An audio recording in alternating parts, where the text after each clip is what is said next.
Hi viewers, welcome our MBM. இன்றைக்கி வந்து Aadi Krithigai special சிறுபருப்பு பாயாசம் அண்ட் உளுந்தம் வடை. ஃபஸ்ட்டு வந்து நம்ம உளுந்தம் வடை எப்படி செய்யலாம் அப்படிங்கிறத பார்க்கலாம். உளுந்தம் பருப்பு வந்து ஊற வச்சுடுங்க. ஊற வச்சுட்டு அது கூடவே ஒரு ஒரு அரை கப்பு வந்து பச்சை அரிசி வந்து ஊற வச்சுருங்க. எதுக்காக அப்படின்னா, நமக்கு எண்ணெய் பிடிக்காமல் வரும் மாவு வந்து.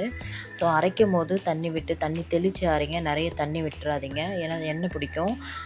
ஸோ அதுக்காக தான் நம்ம அந்த பச்சரிசி மாவுமே சேர்க்குறோம். ஒன்று நீங்கள் மாவாகவும் சேர்த்துக்கலாம், இல்லை நீங்கள் அரிசியாகவும் ஊற வச்சு கூடவே அரைச்சிடலாம். இப்போ இதுக்கு வந்து எப்படி ரெடி பண்ணலான்னு பார்த்தீங்கன்னா, வெங்காயம், அதுக்கப்புறம் salt, coriander leaf, green chilli, கறி லீஃப், இது எல்லாமே வந்து குட்டி குட்டியாக சாப் பண்ணி போட்டுருங்க. நல்லா ஃபைனாக சாப் பண்ணிவிடுங்க. போட்டு நல்லா மிக்ஸ் பண்ணிவிடுங்க. நல்லா மிக்ஸ் பண்ணிவிட்டு எப்பயும் போல் நம்ம ஒரு 10 நிமிஷம் நீங்கள் அப்படியே மிக்ஸ் பண்ணி விட்டுடணும். அப்போ தான் அது வந்து நல்லா வந்து அந்த உளுந்தம்பருப்போடு அதெல்லாம் மிக்ஸ் ஆகி, ஏன்னா கொஞ்சம் நேரத்தில் வந்து நமக்கு அந்த வெங்காயம் வந்து தண்ணி விட ஆரம்பிச்சிடும். ஸோ கரெக்டாக இருக்கும். ஸோ இந்த ஸ்டேஜில் வந்து அதுக்கப்புறம் நீங்கள் எடுத்து நீங்கள் வடையாக வந்து போட்டுக்கலாம். ஓகேங்க. இப்போது எண்ணெய் வந்து சூடானதும் நீங்கள் வடைகளை போட்டு எடுத்துருங்க. இப்போ பார்த்தீங்கன்னா உங்களுக்கு தெரியும், இதில் வந்து பார்த்திங்கன்னா ஆயில் வந்து ஒட்டாமல் சூப்பராக வரும். ஆயில் வந்து பிடிக்காது, நல்லாயிருக்கும். ரீசன் என்னன்னு பார்த்தீங்கன்னா, நம்ம வந்து இந்த உளுந்தம் பருப்பு வந்து அரைக்கும் போதே அது கூட பச்சரிசி சேர்த்து நம்ம ஊற வச்சு அரைச்சிருக்கோம். ஸோ அதனால் நல்லா வந்து கிறிஸ்பியாக இருக்கும். மேலே வந்து நல்லா கிறிஸ்பியாக, உள்ளே வந்து நல்லா வெந்திருக்கும். சூப்பராக இருக்கும். கண்டிப்பாக ட்ரை பண்ணுங்கள். நெக்ஸ்ட்டு வந்து நம்ம சிறுபருப்பு பாயாசம் எப்படி செய்யலாம் அப்படிங்கிறத பார்க்கலாம். நான் 1 கப் அளவு சிறுபருப்பு எடுத்திருக்கேன். ஒரு கடாயில் சிறுபருப்பை 1 கப் அளவு சிறுபருப்பை நீங்கள் போட்டு நல்லா வறுத்துருங்க. சிம்மில் வச்சு வருங்க. அப்போ தான் வந்து நல்லாயிருக்கும். பார்த்திங்கன்னா தெரியும், உங்களுக்கு தொட்டு பார்த்திங்கன்னா நல்லா மறுபடியும் இருக்கும். இந்த ஸ்டேஜில் வந்து பார்த்திங்கன்னா ஒரு குக்கரில் தண்ணி விட்டு 2 விசில் விட்டு எடுத்துருங்க சிறுபருப்பை. ரொம்ப வாட்டர் விட்டுறாதீங்க, ரொம்ப தண்ணி ஆகிடும். ரொம்பவும் கம்மியாகவும் விடக்கூடாது, ரொம்ப அதிகமாகவும் விடக்கூடாது. கரெக்டாக விடுங்க. 2 விசில் போதும். இப்போ எடுத்ததுக்கப்புறம் நான் காட்டுறேன் பாருங்கள். இந்த ஸ்டேஜ் வரும்.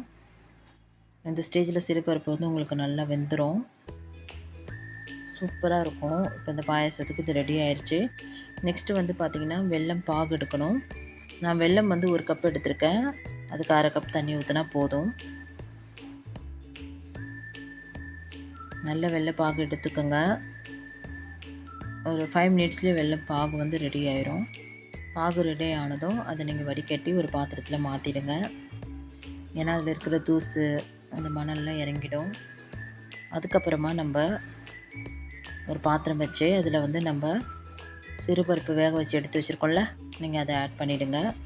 கொஞ்சமாக நெய் விட்டுருங்க. பாத்திரத்தில் நெய் விட்டு அந்த சிறுபருப்பை ஆட் பண்ணிவிடுங்க. சிறுபருப்பு கூட இப்போ நம்ம எடுத்து வச்சுருக்கிற வெள்ளை பாகமையும் நீங்கள் ஆட் பண்ணிவிடுங்க. ஆட் பண்ணி என்ன பண்ணுங்கள், தேவைன்னா தண்ணி ஊற்றிக்கலாம். ஃபஸ்ட்டு நல்லா மிக்ஸ் பண்ணுங்கள். ஆட் பண்ணதுக்கப்புறமா தான் நீங்கள் ஸ்டவ்வையே ஆன் பண்ணணும். அதுக்கு முன்னாடி ஆன் பண்ணாதீங்க, நான் அடி பிடிச்சிரும் பருப்புன்றதுனால. ஸோ 2த்தையுமே ஆட் பண்ணி மிக்ஸ் பண்ணதுக்கப்புறமா நீங்கள் கேஸ் ஸ்டவ் ஆன் பண்ணிக்கோங்க. ஸ்லோ ஃப்ளேமில் வச்சுருங்க. நெக்ஸ்ட்டு வந்து நம்ம என்ன பண்ணலான்னு பார்த்தீங்கன்னா, தேங்காய் வந்து ஒரு 1/2 மூடி எடுத்து நல்லா வந்து சின்னதாக கட் பண்ணிவிடுங்க. எதுக்காக அப்படின்னா, சூப்பராக இருக்கும் அந்த சிறுபருப்பு பாயாசத்தில். நம்ம அந்த தேங்காய் வந்து நெய் விட்டு வறுத்து சேர்க்கும் போது அதோடய ஸ்மெல்லுமே சூப்பராக இருக்கும். அது அங்கங்கே நமக்கு வாயில் படும்போது சூப்பராக இருக்கும்.